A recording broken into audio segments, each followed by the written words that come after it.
Eu vou tentar ser breve, até porque não é a minha intenção, nesse momento, fazer qualquer tipo de discurso. Apenas chamar a atenção para algumas coisas que eu acho muito importante. Esse debate, ele surgiu com a ideia de... Eu até quero ler para vocês, que é primeiro ciclo de debates sobre o câncer de mama para parlamentares.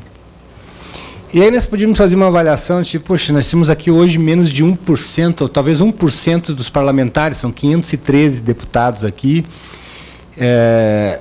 E essa foi uma discussão que eu e o Thiago estávamos fazendo ali junto com a nossa equipe, e sem antes agradecer ao meu gabinete, as pessoas que trabalham lá, e a liderança do meu partido que trabalhou muito, Thiago, para que a gente pudesse ter esse momento, como a reserva desse espaço, a divulgação do evento. Então eu não posso deixar de fazer esse agradecimento à minha equipe, ao meu partido, que, diga-se de passagem, esse projeto na CCJ, o meu líder, o Beto Albuquerque, como partido, pegou isso como uma bandeira e vai relatar esse projeto para que ele possa ir sim a plenário. Ele não é conclusivo como a informação que foi dada antes. Ele necessariamente vai ter que passar pelas finanças, mas também depois em plenário. O que me deixa preocupado nisso? Toda essa movimentação, e foi até muito bem falado aqui pela doutora Mayra, isso tem um custo. Eu vou pensar lá sobre o sistema americano. O americano tem um problema com leis, talvez a Constituição dele seja tão pequena por isso, porque sabe que qualquer lei ela gera um custo para a sociedade. Não é um custo para um governo, um custo para A ou B, é custo para a sociedade. Nós todos pagamos por tudo isso que está acontecendo aqui. Esse PDC, ele seria muito fácil de ser resolvido se o Ministério simplesmente retirasse a portaria, que é algo extremamente fácil de ser feito. Um papel redigido e assinatura do ministro. É isso que nos provoca indignação. Eu fiz questão, doutora, de sentar ali para aprender, e vi aqui professor, brinquei com o colega de chamar ele de filósofo, porque essa filosofia, essa boa filosofia, o tema da palestra, ela me deixou indignado com algumas coisas. Dessas coisas assim, não tem como querer qualquer tipo de justificativa para 6 mil mortes evitáveis. Aqui, se vocês não prestaram atenção, foi mais ou menos isso que foi dito. Olha, nós poderíamos nesse período ter evitado 6 mil mortes. 6 mil mortes evitáveis. Bom, se eu não evitei porque não compreendo, não tenho educação para fazer isto, então, no mínimo, eu não me acredito para fazer o gerenciamento desse processo todo. Agora, se eu não evitei essas mortes simplesmente por essas justificativas que eu escuto aqui o tempo todo. Não, olha, é questão de financiamento, não é financiamento, não é questão da gestão. Esta conversa fiada eu venho escutando desde o tempo de que eu estava na minha formação como médico. Que é sempre alguém é o culpado. Nós ficamos discutindo aqui quem é o culpado, um veste a camisa, o outro não, aí alguém vem aqui e faz uma fala, talvez que não possa ter sido simpática, mas que de alguma forma toca em algumas feridas, aí ele já busca, não, mas tu também é culpado, porque tu também faz parte desse processo, tudo isso, mas não é esta questão que eu quero discutir. Quando eu estava aqui escutando a Rita, Rita, antes de tu começar a contar a tua história, que eu escuto muito isso pro seu médico, a tua história ela é replicada em muitas mulheres. Só que não é a maioria. Tu é uma vencedora. E é uma vencedora que teve apoio de muitas pessoas. Nessa tua jornada, eu fico pensando quantas pessoas teve. Eu tenho uma história na minha família, que é a questão da minha mãe, e quando tu começou a falar, eu lembro que hoje, toda vez que eu saio do hospital, um dos hospitais que eu trabalho, como eu tinha a rotina sempre de, em vez de dobrar à esquerda para ir em direção ao meu consultório, eu dobrava à direita para tomar um café com a minha mãe, e hoje, sem querer, eu faço esse movimento. Talvez tu vai lembrar do que eu vou dizer. Tu faz esse movimento automático. E aí quando eu entro em direção à casa da minha mãe, eu me lembro que em 2008 ela faleceu com um tumor de mama. E aí, escutando a tua história, também comecei a ficar emocionado e me lembrando que quantas mulheres nesse momento passam por essa mesma situação.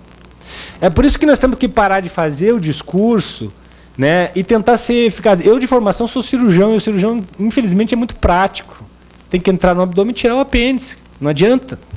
Então, nós temos que começar a simplificar um pouco mais isto, né, prestando atenção naquelas pessoas que trabalham no dia a dia, nessa relação, e porque aqui contam várias histórias. Eu falei uma dessas que diziam assim, não, o SUS, nessas doenças de alto custo, né, porque o tratamento do câncer, ele vai para dentro de um processo dizendo assim, é doença de alto custo. Já, ponto, a palavra dinheiro no meio. Para justificar sempre, ali na frente, a não morte. Mas não é só da questão de morte que nós estamos falando. Nós estamos falando em qualidade de vida. Quanto vale, foi dito aqui pelo professor, quanto vale um dia de vida? Quanto vale? Isso não tem preço. Não tem preço e não tem justificativa. Nós temos que eleger prioridades nesse processo. Se eu digo para as pessoas, olha, a comida é mais importante, sim, a comida é mais importante, né? Se eu digo para as pessoas que não, olha, o remédio é mais importante, o remédio é mais importante, eu não posso gastar, por exemplo, 2 bilhões na construção de um estádio de futebol. Essa é a razão. É por isso que as pessoas estão indignadas. Porque quando vocês vêm aqui, eu fico imaginando, me colocando na sua pele, e escutar o que foi dito aqui hoje, só o que foi dito aqui por 1% dos parlamentares, a gente sai daqui mais indignados muitas vezes. Mas eu quero aproveitar esta união em relação àquilo, a mão estendida pela FEMAME, tá? E com aqueles parlamentares, porque a Carmen vai concordar comigo. Nós somos sempre os mesmos, né?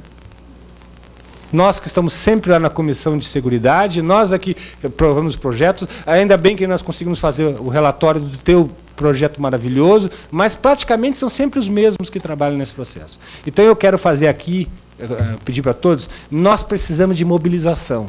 Infelizmente, quando um deputado senta aqui e quer lembrar vocês do 3 de outubro, isso ofende alguns outros parlamentares, é porque é isto, é só para lembrar o quanto é importante são as pessoas perto da eleição.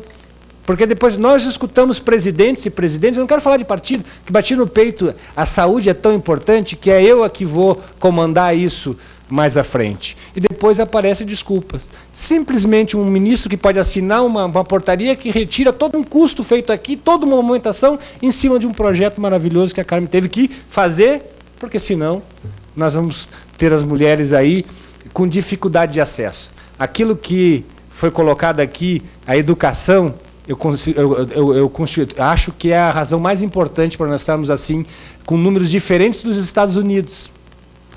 Nós, por um lado, falamos tão bem do nosso sistema público de saúde, pela questão da universalidade, outras questões são de princípios básicos, é verdade, né? E nos comparamos com os Estados Unidos, dizemos lá eles têm um outro sistema, que não é o nosso sistema, que não é inclusivo, mas aqui foi apresentado que os resultados apresentados lá, em outros países que têm sistemas inclusivos, são melhores que o nosso. Por que nós não podemos ter aqui um sistema assim? Tá? Que, claro, o crescimento da população aumenta os casos de câncer, mas que aumenta também o índice de cura, que diminua a mortalidade desse tumor. Então, eu fiz um breve relato, falei isso para vocês, de todas as proposições. São mais de 50 proposições que nós temos aqui.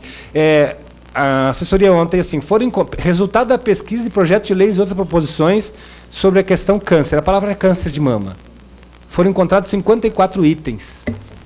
Então tem diversos projetos e tudo um pouco desconectado com isso. E aí eu quero fazer um apelo à FEMAMA. Eu quero que a FEMAMA seja o processo de conexão disso tudo. Que nos ajude. É impressionante como a luz que vocês abrem para nós, os parlamentares. As pessoas podem vir aqui e não admitir isso. Mas eu estou admitindo. Com alguém que é médico, tem a formação, viveu a vida inteira isso. Eu fui gestor municipal de saúde. Mas se nós não tivermos instituições como a FEMAMA, infelizmente, são poucas as vencedoras, como a Rita, que está aqui, que teve um trajeto espinhoso. A gente nota isso, né?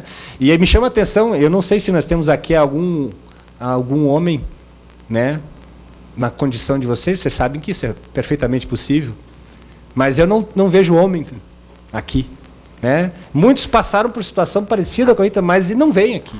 Né? É a mulher realmente que consegue levar essa bandeira. Então, só para encerrar, porque eu também sei da questão do horário, nós tínhamos uma previsão até às 11 horas, mas já agradecendo a minha equipe, agradecendo aos deputados, fazendo um elogio em especial à Carmen. Vocês não sabem, a Carmen está nos deixando, essa é a última semana que ela está aqui. Ainda bem, Carmen, que tu pôde ainda conviver com nós nesse momento aqui junto com a FEMAMA, mas principalmente agradecer a vocês, tá? Que depois de ter a sua questão, entre aspas, resolvida, né, com todos os espinhos, Rita, vocês continuam essa batalha e é dessa forma que nós vamos conseguir vencer. É realmente com mobilização, é realmente colocando muitas vezes o político nessa coisa. Ora, nós temos que resolver esses assuntos. 2% do orçamento para talvez o maior problema que nós temos de saúde pública na questão de mama, porque 6 mil mortes de mulheres, simplesmente por alguém que diz, não, para o sistema privado pode. Eu quero te dizer, em relação aos medicamentos, tá, que o maior beneficiário em relação à venda de medicamentos no Brasil é o próprio governo, com 30% com as taxas que nós temos aí. Nós temos a maior taxa sobre os medicamentos. Né? Aqui existem vários projetos de leis, inclusive, para tornar zero, como é em alguns países, nos Estados Unidos, por exemplo. Talvez aqueles índices lá de cura, né? Da taxa de mortalidade menor, talvez tenha um pouco de razão nisso. Lá tu compra o medicamento com zero de imposto, porque tu tem que facilitar e não complicar a vida das coisas. Nós realmente precisamos de um sistema mais simples, mais fácil, para que a gente possa isso. E deixo como última frase, que eu convoco a FEMAMA para que seja o organizador disso tudo, através de nossos mandatos, né, Carmen? Através do parlamento aqui, para que a gente consiga fazer o bem, fazer aquilo que nós nos propusemos fazer quando nos colocamos para sentar nessa cadeira aqui como parlamentar. Esse ciclo foi feito para nós, né? Mas mesmo assim quero agradecer a todos vocês que ficaram aqui todo o tempo e prestando atenção em tudo que foi dito. Aqui hoje foi dito coisas tão importantes que talvez alguns de vocês não conseguiu perceber. Mas o que foi dito aqui, não digo acusações, mas o que foi mostrado aqui, na minha opinião, é realmente coisa assim muito séria e nós vamos fazer muito para que essa realidade possa mudar. Muito obrigado.